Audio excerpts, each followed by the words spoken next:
शैववीर संप्रदाय के अंतर्गत, लिंगायत संप्रदाय के अंतर्गत बच्चा जब जन्म लेता है तो गुरु हॉस्पिटल में जाकर उसको गुरु मंत्र देता है। आज फैशन के युग में लोग बदलते चले गए। पहले माँ अपने बच्चे को जब दूध पिलाती है, प्रथम दूध माँ अपने बच्चे को जब पिलाती थी तो पहले बच्चे को गोदी में लेकर उसके कानों में ओम कहती थी, तब माँ दूध पिलाना प्रारंभ करती थी।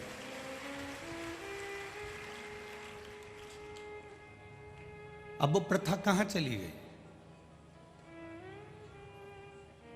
अब वो प्रथा कहाँ गई? हम तो हॉस्पिटल में जन्म लेने वाले बच्चों के जो डॉक्टर होते हैं, जो सिस्टर होती हैं, जो नर्स होती हैं, उनसे भी हम अपने जीवन में एक ही निवेदन करना चाहेंगे।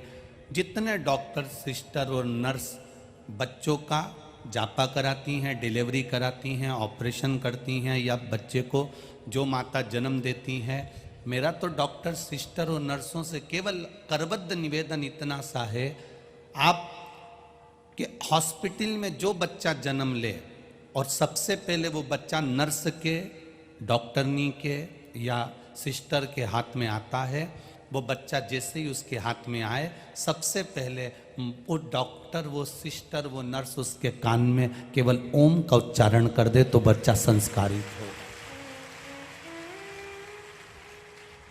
हमारे भारत की सभ्यता को, संस्कृति को हमें फिर बचाना।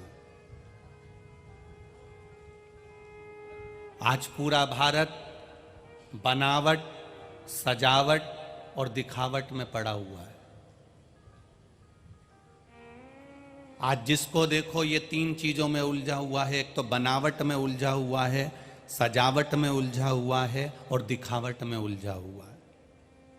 जिससे बात करो वो बनावटी बात करता है, दिखता कुछ है, होता कुछ है। नजर भी ऐसे आते हैं कि बहुत अच्छे होंगे, बाद में भीतर से मालूम पड़ता है कि क्रम कैसा है। आज पूरी दुनिया बनावट में जी रही है, सजावट में जी रही है और दिखावट में जी रही है।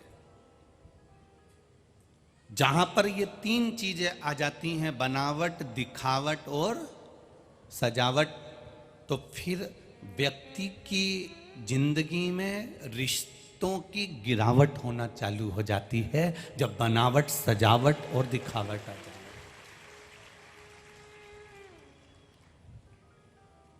हम जैसे हैं वैसे क्यों नहीं रहते? हम अपनी जिंदगी को वैसे क्यों नहीं जीते जैसे हम हैं?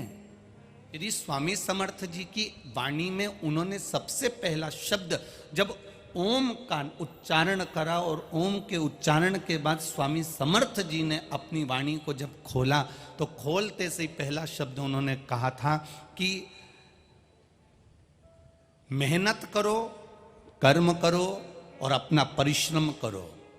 इस माथे पर से पसीना जितना टपकता है, व्यक्ति उतना उन्नति की सीढ़ी पर बढ़ता चले जाता है। ये श्री स्वामी समर्थ के शब्द है।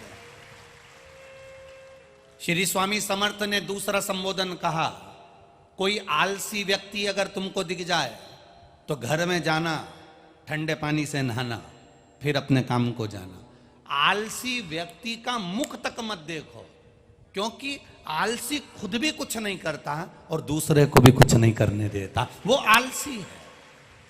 यहां श्री स्वामी समर्थ जी कहते हैं, जिस काम की लगन होती है, जिस कार्य को आपको करना है, अगर कोई शादी का कार्य है, मंडप का कार्य है, ब्याह का कार्य है, जन्म का कार्य है, शादी की सालगिरह का कार्य है, आपके यहाँ जो बड़ा आयोजन कर रहे हो, उससे 10 दिन पहले आप पूरी तैयारी कर लीजिए, तो समझ लो आप आलसी नहीं है। मालूम पड़े कर लेंगे, हो रहा है, 4 दिन बाकी हैं, होगा, करेंगे, धीरे धीरे हो जाएगा, सब हो जाएगा, कर लेंगे, ये आलसी तत्व की निशानी है। श्री स्वामी समर्थ कहते हैं ये आलसीता नहीं होना चाहिए। आलसी का मुख भी मत देखो, मेहनत प्रबल करिए महाराज। बनावट की दुनिया है, बहुत बनावटी जीवन दुनिया के लोग जी रहे हैं, बहुत बनावटी। शिव पुराण कहती है जिसने गर्भ अवस्था में बच्चा है और गाय का दूध थोड़ा सा भी शंकर भगवान को समर्पित कर कर पिया है, उसका बच्चा तुरंत चलने के लिए जागरूक हो जाता है। और जिसने गर्भ अवस्था में बच्चा है और भैंस का खूब दूध पिया तो उसकी औलाद उठती नहीं, पक्की आलसी। इसलिए हमारे यहां कहावत है, भैंस के आगे, अरे तुम्हें मालूम है रे अकोला वालों, अरे वाह बहुत जोरदार, क्या कहावत है, भैंस के आगे बीन बजाना। अब तुम भैंस के आगे कितनी भी बीन बजा लो तो वो सुनेगी क्या? हारन दिए जाओ, सुनेगी क्या?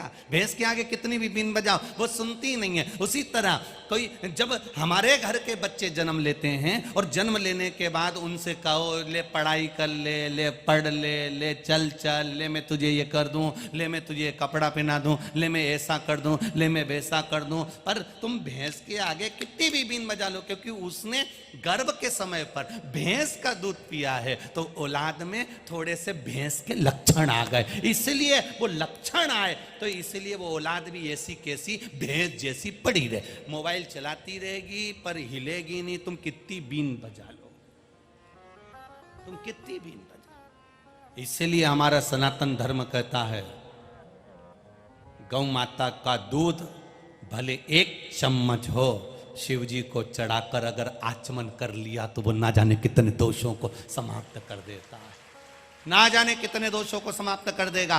गौ माता के दूध में वो तत्व होता है, गौ माता के दूध में वो सूर्य की किरण होती है, गौ माता के दूध में वो स्वर्ण होता है, गौ माता के दूध में वो एनर्जी होती है, गौ माता के दूध में वो औषधि होती है, गौ माता के दूध में वो पावर होता है कि माता के गर्भ में रहने वाला बच्चा जब माँ गाय का दूध 1 चम्मच भी पीती है और गर्भ में बच्चा होता है तो वो बच्चा कभी विकलांग पैदा नहीं होता, वो चलता फिरता आनंद करने वाला होता।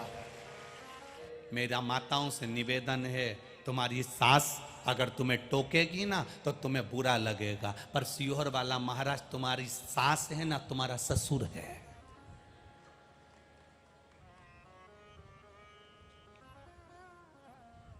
हम तो कह सकते हैं जब बच्चा गर्भ में रहे पिज्जा खाने मत जाना, जब बच्चा गर्भ में रहे चाउमीन खाने मत जाना, जब बच्चा गर्भ में रहे सैंडविच खाने मत जाना, जब बच्चा गर्भ में रहे होटल में खाने मत जाना, जब बच्चा गर्भ में रहे तो एक बार शेगांव में जाकर गजानन भगवान का प्रसाद खाकर आना।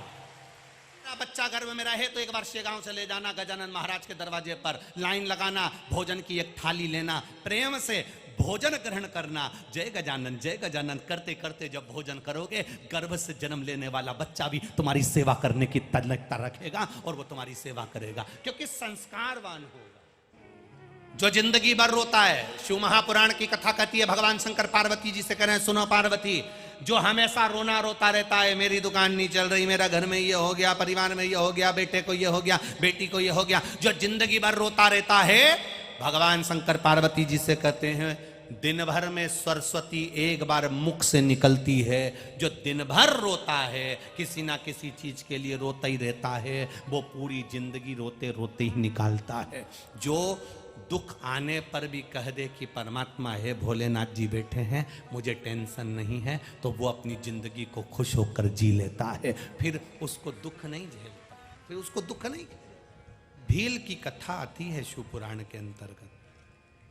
एक भक्त भील था जिसका नाम था चंड।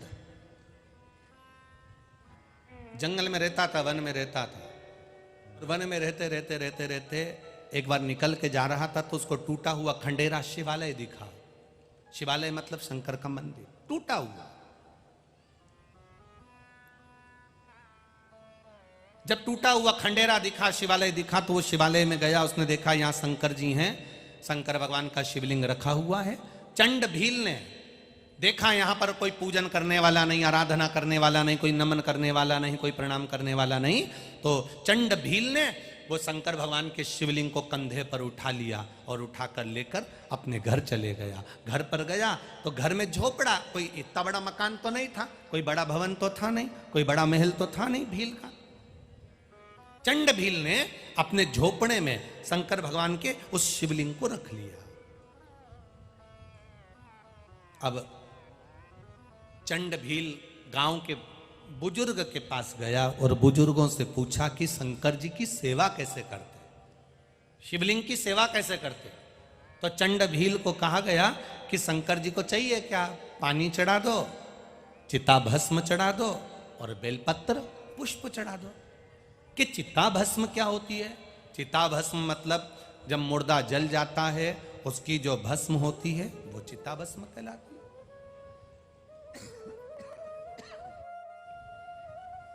चिता भस्म, हाँ।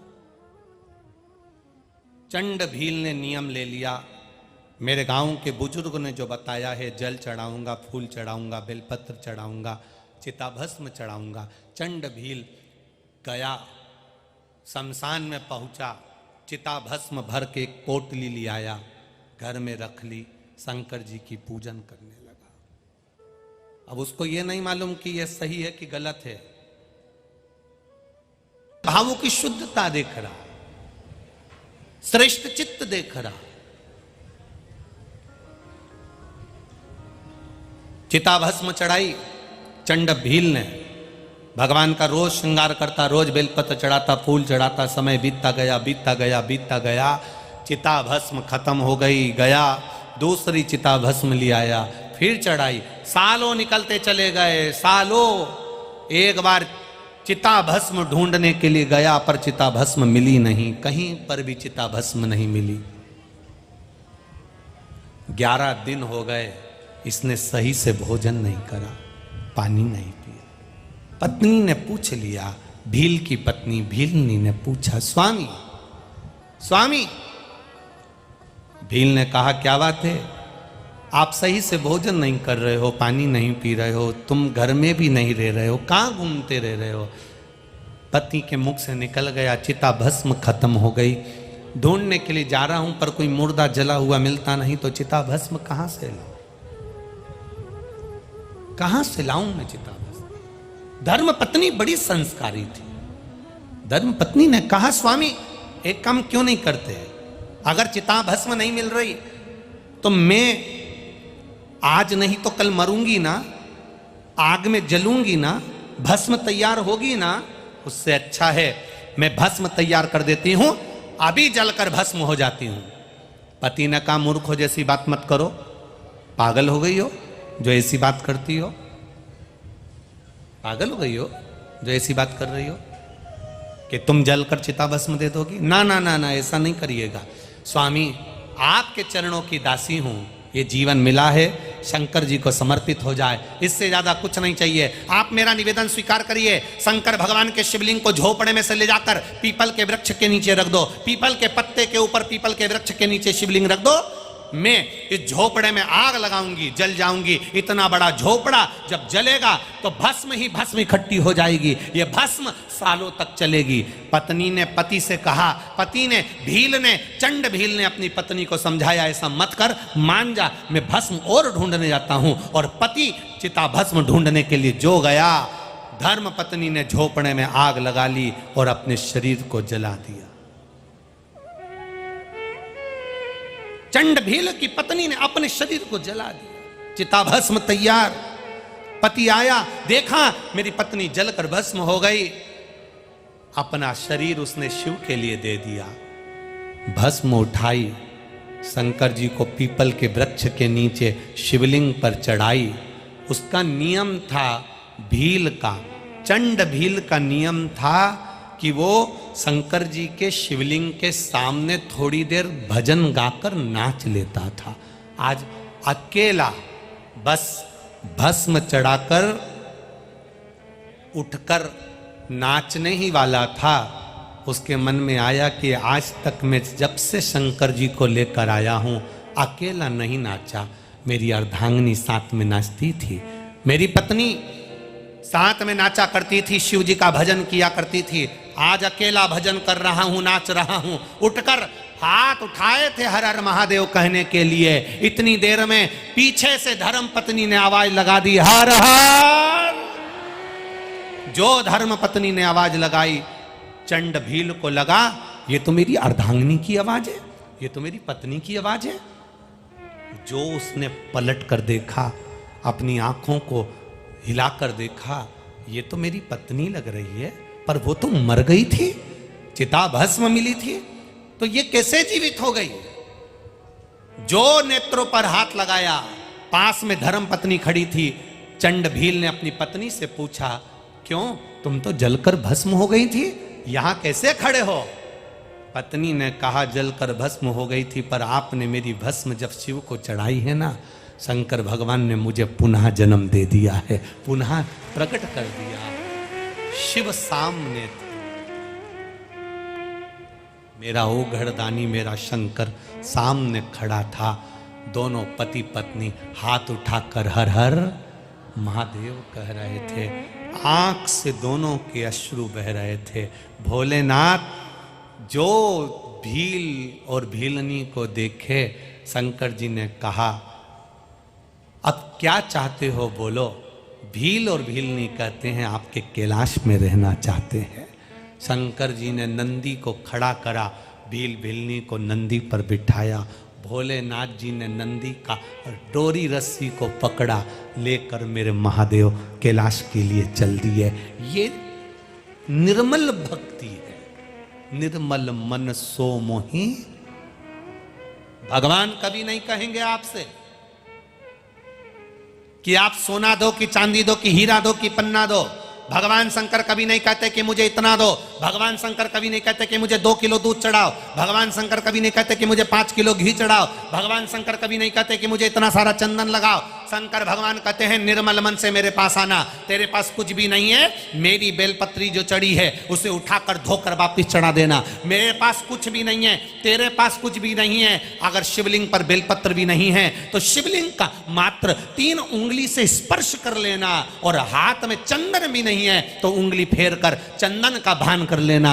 मैं उस चंदन को स्वीकार कर लेता हूं, मैं उस बेलपत्र को स्वीकार कर लेता हूं। कुछ भी नहीं, मेरे मंदिर के सामने से जाना, मुस्कुरा कर चले जाना, मैं तुझे प्रसन्न कर देता हूं। शिवलिंग का, शिवालय का शिखर का दर्शन हो जाए, बस उसका दर्शन कर लेना, मैं उन्नति की सीढ़ी पर शिखर जैसा बढ़ा देता हूं। तू क्यों चिंता करता है? चिंतन कर मेरा, मैं तेरे साथ हर पल चलता हूं।